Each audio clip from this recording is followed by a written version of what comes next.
Africa దేశాల నుంచి cocaine తీసుకొచ్చి దేశవ్యాప్తంగా సరఫరా చేస్తున్న అంతర్జాతీయ డ్రగ్స్ సిండికేట్ లింకును తెలంగాణ యాంటీ నార్కోటిక్స్ బ్యూరో పోలీసులు ఛేదించారు. నార్సింగ్ పోలీసులతో కలిసి గుట్టు రట్టు చేశారు. తెలంగాణ యాంటీ నార్కోటిక్స్ బ్యూరో పోలీసులు డ్రగ్స్ ముఠా గుట్టు రట్టు చేశారు. రంగారెడ్డి జిల్లా నార్సింగ్ పరిధిలో ఓ ఫ్లాటుపై దాడి చేసి 5గురిని అరెస్టు చేశారు. వారి నుంచి 2 పాస్పోర్ట్లు, బైకులు, 10 ఫోన్లు స్వాధీనం చేసుకున్నారు. ఈ డ్రగ్స్ విలువ 35 లక్షలు ఉంటుందని పోలీసుల అంచనా. పోలీసులు నైజీరియా దేశానికి చెందిన Devin Ebuka, Suji alias Ebuka కీలక సూత్రధారిగా గుర్తించారు.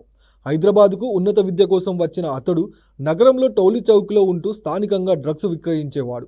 ఇప్పటికీ 7 డ్రగ్స్ కేసుల్లో నిందితుడిగా ఉన్నాడు. తన నెట్వర్క్తో డ్రగ్స్ దందాలో ఆరితేరిన డెవిన్ ఢిల్లీకి మకం మార్చాడు. ప్రస్తుతం నైజీరియాకు వెళ్లి పెద్ద సిండికేట్ ఏర్పాటు చేసి భారత్ నుంచి వచ్చే ఆర్డర్ ప్రకారం డ్రగ్స్ సరఫరా చేస్తున్నాడు.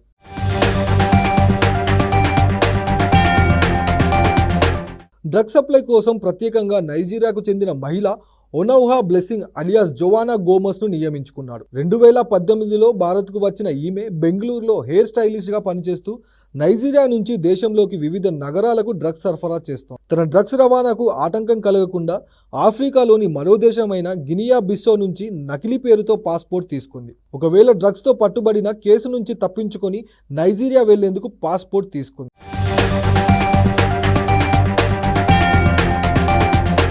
రైళ్లు, విమానాల్లో ప్రయాణిస్తున్న డీలర్లకు సరఫరా చేసే నిందితురాలు ఒనౌహా ఇప్పటి వరకు హైదరాబాద్కు 20 సార్లు డ్రగ్స్ తీసుకొచ్చినట్టు దర్యాప్తులో తెలిపింది.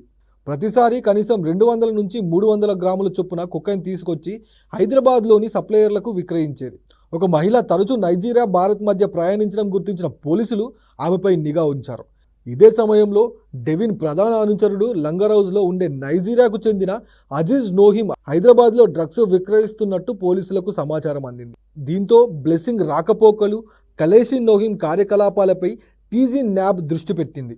బ్లెస్సింగ్ హైదరాబాద్కు వచ్చినట్టు గుర్తించి ఆమెను అనుసరించగా నార్సింగ్లోని హైదర్స్ కోర్ట్లోని జనాన్ పోర్ట్ వ్యూ అపార్ట్మెంట్లోని ఫ్లాట్కు వెళ్ళింది. పోలీసులు ఆకస్మికంగా దాడి చేసి బ్లెస్సింగ్ నోహిమాతో పాటు మరో 6గురిని అదుపులోకి తీసుకొని డ్రగ్స్ పరీక్షలు నిర్వహించగా వారిలో 5గురికి కొకైన్ పాజిటివ్గా తేలింది. మరికొంతమంది పారిపోయారు.